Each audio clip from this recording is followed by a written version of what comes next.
Turatangaza amakuru y'ukuri kuri Data, ari nawe Mana imwe y'ukuri. Nshuti yanjye mama, nongeye kugusuhuza. Mwuka Wera, mwarimu wanjye w'iterambere, yanyigishije ko iterambere ry'urugo rireberwa ku bisubizo rubasha kwibonera cyangwa se kwikorera.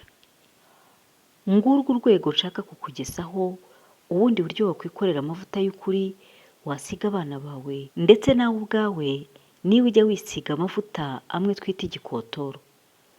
Nkwibutse ko ibyo nkubwira byose biri mu rwego rwo kubahiriza iri tegeko twahawe ryo gutanga imibiri yacu ngo ibe ibitambo bizima bishimwa, dusanga mu Baroma ibice 12 umurongo wa mbere. Niba wibuka neza, umubavu ni kimwe mu byasukwaga ku gicaniro, nacyo cyari igitambo, ndetse Imana yari yaratanze itegeko kuzigana uruvange rw'ibyari bikoze umubavu wagombaga gusukwa ku gicaniro yagombaga gucibwa mu bwoko bwe. Ni ukuvuga rero yuko umubavu ari ikintu gikomeye kandi cyisanisha n'isengesho. Niyo mpamvu rero n'umubavu cyangwa ibivangwa n'ibisigwa umubiri wawe ukwiye kubyitondera kugira ngo utaba watanga umubiri wawe ngo ube igitambo gishimwa n'undi mutware utari Umwami Yesu. Usibye n'ibyo kandi, iby'ukuri nibyo bibasha gufata neza umubiri wawe twawe nk'impano ngo udufashe kubaho no gukorera Imana tuyihimbaza iminsi twahawe yo kubaho mu isi. Dore amavuta dusanzwe twisiga inzira anyuramo nyabona. Fata buji nkayiyesa mu mavuta, mu kanya gato nkaba mfite aya mavuta usanzwe uzi kandi rimwe na rimwe usiga abana bawe. Uriyumvira nawe uko iki gikoresho usukaho amazi agatemba kitagwa neza uruhu rwawe kuko gifunga utwengehu, akaba ndetse ariyo mpamvu rimwe na rimwe usanga uruhu rwarivumbuye cyangwa ukagira ikibazo cyo gushyuha cyane.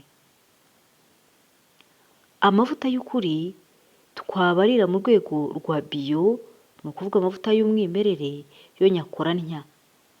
Ngo urubuki buvanze n'ibinyagu, ikiro kimwe cy'ubuki buvanzemo ibinyagu gishobora kunkorera uducupa 2 tw'amavuta cyangwa kamwe bikurikije ingano yako.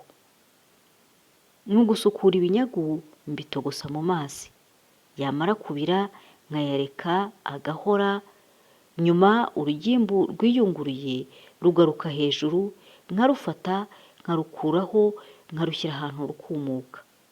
Nyuma y'umunsi umwe ndarufata nkaruhunguraho imyanda iba yiyometse inyuma nkoresheje akuma gatyaye cyangwa intoki.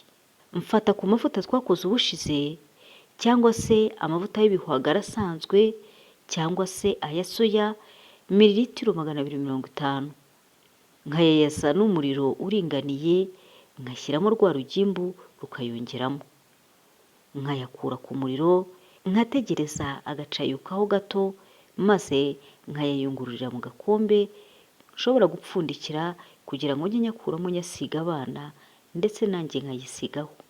Ni amavuta meza cyane yoroshya uruhu, cyane cyane urwo mu ntoki no mu birenge ndetse n'ahandi. Ikindi ni amavuta meza cyane ku bana kuyabasiga umubiri wose. Iyo avanze namwe ya mbere abarinda n'indwara kubera karoti. Mwifurije umugisha.